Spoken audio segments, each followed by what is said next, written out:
കോതമംഗലത്ത് പ്രണയക്കെണിയിൽ അകപ്പെട്ട് മതപരിവർത്തനം നടത്തണമെന്ന നിർബന്ധത്തിന് വഴങ്ങേണ്ടി വരുമെന്ന് ഭയന്ന് ആത്മഹത്യ ചെയ്ത സോനയ്ക്ക് നീതി കിട്ടുമോ സർ?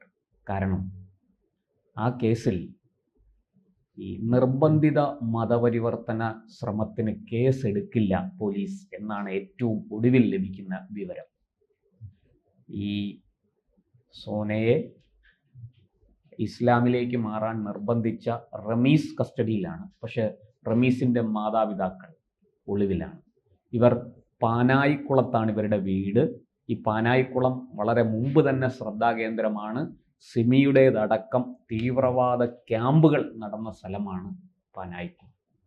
ഈ പശ്ചാത്തലത്തിൽ ഈ കേസ് സത്യത്തിൽ NIA അന്വേഷിക്കേണ്ടതല്ലേ?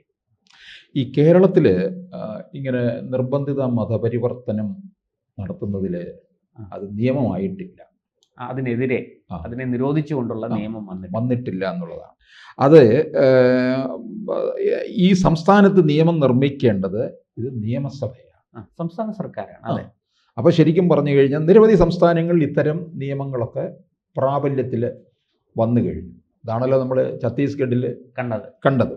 അല്ല, ഉത്തരാഖണ്ഡിൽ ഇപ്പോൾ ഇന്ന് വാർത്തകളുണ്ട്. കഴിഞ്ഞ ദിവസം അവർ നിർബന്ധിത മതപരിവർത്തന നിരോധന നിയമം പാസ്സാക്കുക മാത്രമല്ല, അങ്ങനെ ചെയ്യാൻ ശ്രമിക്കുന്നവരെ ജീവപര്യന്തം തടവിന് വരെ ശിക്ഷിക്കാൻ ഉള്ള വകുപ്പ് അവർ അവിടെ നിയമത്തിൽ കൊണ്ടുവന്നിട്ടുണ്ട്, ഭേദഗതിയിൽ കൊണ്ടുവന്നിട്ടുണ്ട്. ഇതിനകത്ത് പക്ഷെ കേരളത്തിൽ അങ്ങനെ ഒരു നിയമം കൊണ്ടുവരാൻ ഏതെങ്കിലും സർക്കാർ ശ്രമിച്ചാൽ ആ സർക്കാർ ഉറപ്പായിട്ടും വീഴും എന്നുള്ള കാര്യം തീർച്ചയാണ്. ഇതിനകത്ത് ഈ ഭാരതീയ നിയമസംഹിതയിൽ ഇപ്പോഴത്തെ പുതിയ നിയമം അനുസരിച്ച് ചില വകുപ്പുകൾ ചേർത്ത് നിർബന്ധിത മതപരിവർത്തന ശ്രമം നടത്തിയ റമീസിനും കുടുംബാംഗങ്ങൾക്കും എതിരെ കേസ് എടുക്കാനുള്ള സാധ്യതയും ഉണ്ട്. പക്ഷെ ഇവിടെ എത്രത്തോളം നമ്മുടെ പോലീസ് അതിനകത്ത് ജാഗ്രത കാണിക്കുമെന്നുള്ള കാര്യത്തിൽ സംശയമുണ്ട്. കാരണം ഇതിനകത്ത് മുഖ്യമന്ത്രി ഒന്നും തന്നെ ഇതിനകത്ത് ഒരഭിപ്രായവും പറഞ്ഞിട്ടില്ല. ലവ് ജിഹാദ് ഇങ്ങനെ ആവർത്തിച്ചുകൊണ്ടിരിക്കുകയാണ് കൊട്ടാരക്കരയിലും പിന്നെ കോതമംഗലം കേരളത്തിലെമ്പാടും.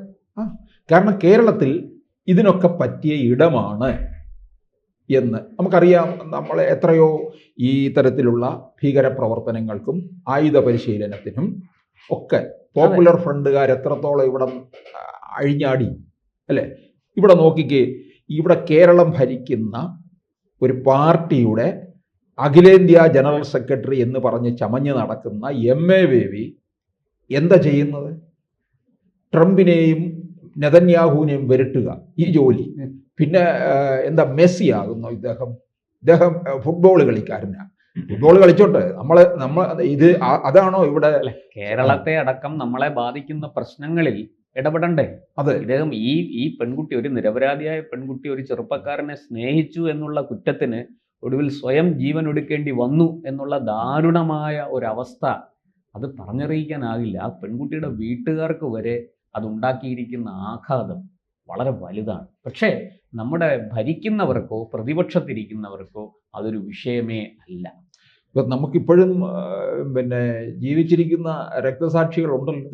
TJ ജോസഫ്, പ്രൊഫസർ, ഇവർ കുറേ കാലം പുഷ്പനെ കൊണ്ട് നടന്ന് ആഘോഷിച്ചില്ലേ?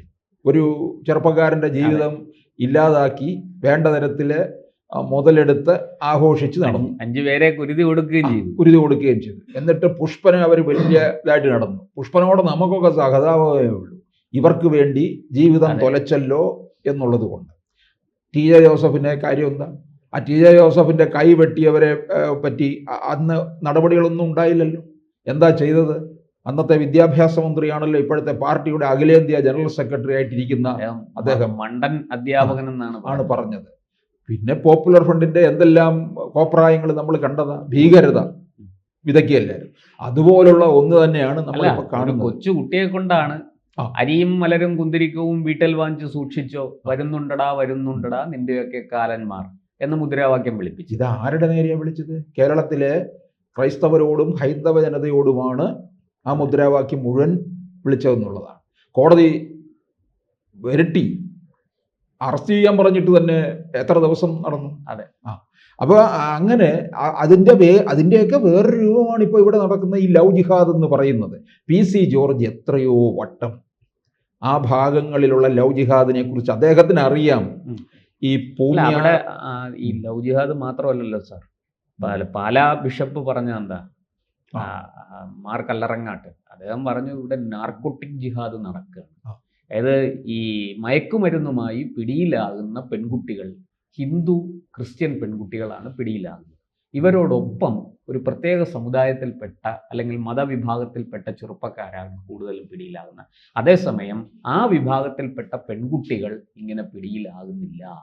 അപ്പോൾ ഇത് വളരെ സംഘടിതമായിട്ട് ഈ ഹിന്ദു ക്രിസ്ത്യൻ പെൺകുട്ടികളെ ഇതിൽ പെടുത്തുകയാണ്. ഇത് അന്വേഷിക്കണം, ഇത് അന്വേഷിച്ച് ഇതിൻ്റെ സത്യാവസ്ഥ പുറത്തു കൊണ്ടുവരണം എന്നാണ് അദ്ദേഹം ആവശ്യപ്പെട്ടത്.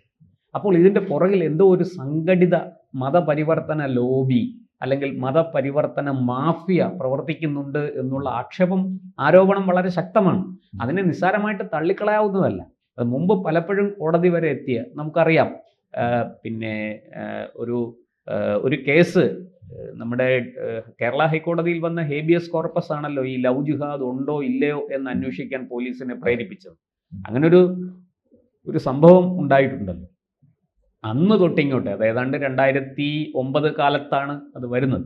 ആ 2009 തൊട്ട് ഇങ്ങോട്ട് ഇത് സംബന്ധിച്ച നിരവധി കേസുകൾ നമുക്കറിയാം. കേരളത്തിലെ നിമിഷ അഥവാ ഫാത്തിമ, അതുപോലെ തന്നെ അഖില അഥവാ ഹാദിയ, ഇവരുടെയൊക്കെ കേസുകൾ നമ്മുടെ മുന്നിലുണ്ട്. അതിൽ നിമിഷയും കൂട്ടുകാരികളും ഒക്കെ ഇപ്പോൾ അഫ്ഗാൻ ജയിലിലാണ്. അവിടെ സിറിയയിൽ ആടുമേയ്ക്കാൻ പോയതാണ്, പക്ഷെ എത്തപ്പെട്ടത് അഫ്ഗാൻ ജയിലിലാണ്. അപ്പോൾ ഇതൊക്കെ എത്ര നിസ്സാരവൽക്കരിച്ചാണ് നമ്മുടെ ആഭ്യന്തര വകുപ്പ് കൈകാര്യം ചെയ്യുന്നത് കേരളത്തിൽ. ഇതിനെതിരെ ശക്തമായി മറ്റു പല സംസ്ഥാനങ്ങളും കർക്കശമായ നിയമങ്ങൾ കൊണ്ടുവന്നു. അതിപ്പോൾ UP-യിലാകട്ടെ, പറഞ്ഞതുപോലെ ഉത്തരാഖണ്ഡിലാകട്ടെ, ഛത്തീസ്ഗഡിലാകട്ടെ, അത് ഏത് മതപരിവർത്തനം, ആ മതപരിവർത്തനം സമ്പൂർണ്ണമായിട്ടും ഈ പറഞ്ഞതുപോലെ നിരോധിക്കണം. ഒരാൾ സ്വമേധയാ തനിക്ക് തൻ്റെ മതത്തിലുള്ള വിശ്വാസം നഷ്ടപ്പെട്ടിട്ട് താൻ പുതിയൊരു മതത്തിലേക്ക് പ്രവേശിക്കുന്നു. അത് സ്വയം ഉണ്ടാകേണ്ട ഒരു കൺവിക്ഷൻ, ഒരു എന്താ പറയുക, ആത്മാവിൽ ഉണ്ടാകേണ്ട പരിവർത്തനമാണ്. അത് ഉള്ളിൽ സ്വന്തം ബോധത്തിൽ നടക്കേണ്ടതാണ്. അങ്ങനെ ഒരാൾ സ്വയം മതം മാറാൻ തയ്യാറായിട്ട് അയാൾക്ക് വേണമെങ്കിൽ അതിനുള്ള സംവിധാനങ്ങളിലൂടെ മതം മാറാം.